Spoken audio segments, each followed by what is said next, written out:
My name's Dr. Colin Робертсон and I'm an exercise and nutrition scientist. I've spent the past 28 years working in high performance sport. I've worked across 4 Olympic cycles, supporting athletes who competed at Beijing, London, Rio, Tokyo. I've worked in international and national rugby, premiership football, and I'm an environmental physiologist. So I've supported people who've climbed Everest, rowed across the Atlantic Ocean, taken on marathons across the Sahara Desert, trekked to the North Pole. And I've also got a clinical exercise physiology background. So I've supported the rehabilitation and the treatment of people who are undergoing care for cancer, cardiovascular disease, pulmonary conditions, and anything that would typically take a person into a hospital environment. But today, I'm the Chief Product Officer for Zinzino.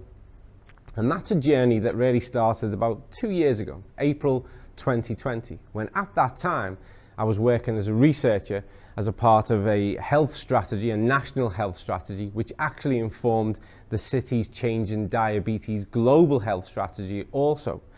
And what I was looking at, what I was tasked to address, was the notion of the omega-3 deficiency and what we could do to start to address the fact that even as the World Health Organization have published, approximately 6 billion people on the planet are considered to be deficient in what is an essential nutrient, an essential fat, that omega-3.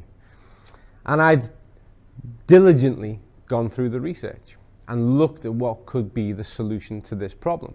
The obvious solution is that every single person eats more fatty fish, but there is a problem with that. It has to be line-caught, fresh, fatty fish in order for it to be nutrient dense enough to hit the kind of values we need to make sure a person is sufficiently primed with those essential marine omega-3s. The second obvious thing would be to say, well, let's look at the fish oil industry. It's well established, it's global, and that would make sense. But sadly, there was a Cochrane study, a meta-analysis, high-impact peer-reviewed research article 2018, that concluded that the fish oil industry, fish oil itself, simply didn't bring about enough of a change. It was failing in its task. And so as I was preparing this document and I was starting to scratch my head and wonder, well, what is the solution to this? A phone call came through. And it's really rare when I'm working on something, in my study, working away on a task, that I'll answer a call. But this was an old friend of mine, someone who at that time was very high up in an American clothing brand called Under Armour. And we went back a long way, and he gave me a call. And so I answered it. I was looking for a distraction. And as fate would have it, as I answered the call, he said to me, Colin, what do you know about omega-3? And have you ever heard of a company called Zinzino? And I said, well, funnily enough, right now I currently know quite a lot about omega-3, but no, I've never heard of Zinzino. And I said to him, but if they're selling fish oil, let me tell you, it won't work. And he said, well, no, I've been told this is different. Now, my friend had had some health issues in the past. And so he'd been recommended by a medical practitioner to take this product and wanted me to verify it because we were friends and he trusted me with regards to my nutritional background to really rubber stamp it and say, yeah, this is going to be something that could help. Now, I don't look at every kind of food that friends of mine ask me to chase up because time is short and I've got a job and a family. But in this instance, because it was omega-3 related, it kind of piqued my curiosity. And I took some time to go and have a look. And this was a moment for me that was a eureka moment because I went onto the web page, I brought up the product, and the missing piece fell into place. And the simplicity of it was genius, to such an extent that I thought, why did I not think of this? What they had done was reattached what nature intended. But I'll come back to that in a moment. The key part was, for the first time, I'd moved from a position of thinking, what is the solution for this? We've got nearly 8 billion people living on the planet.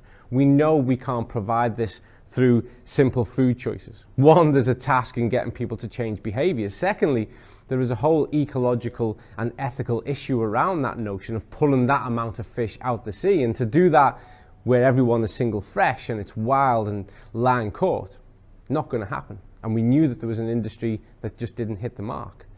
And then I recognized what the solution was. Further to this, there was a test.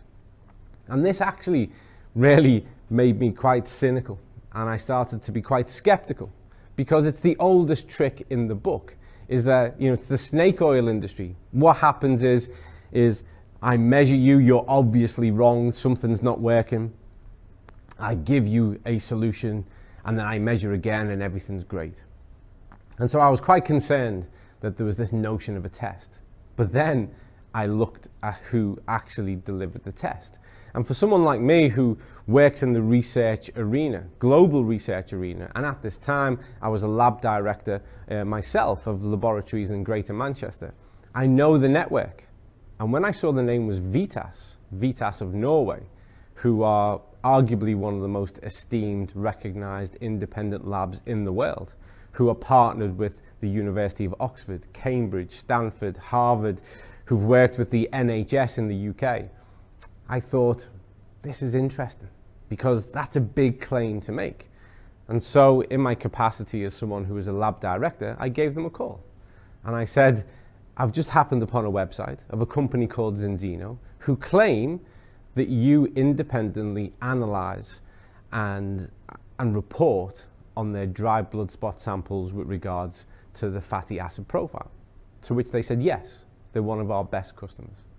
And that was the moment that I realized that my friend's phone call was quite fortuitous, that it steered me towards something that was very much a workable solution, and something that I wanted to know more about. A lot happened in between. But within those 2 years, I went from really being focused and having dedicated my life to that notion of research and how we can build strategy, to now proudly being the chief product officer of a company that provides a workable solution.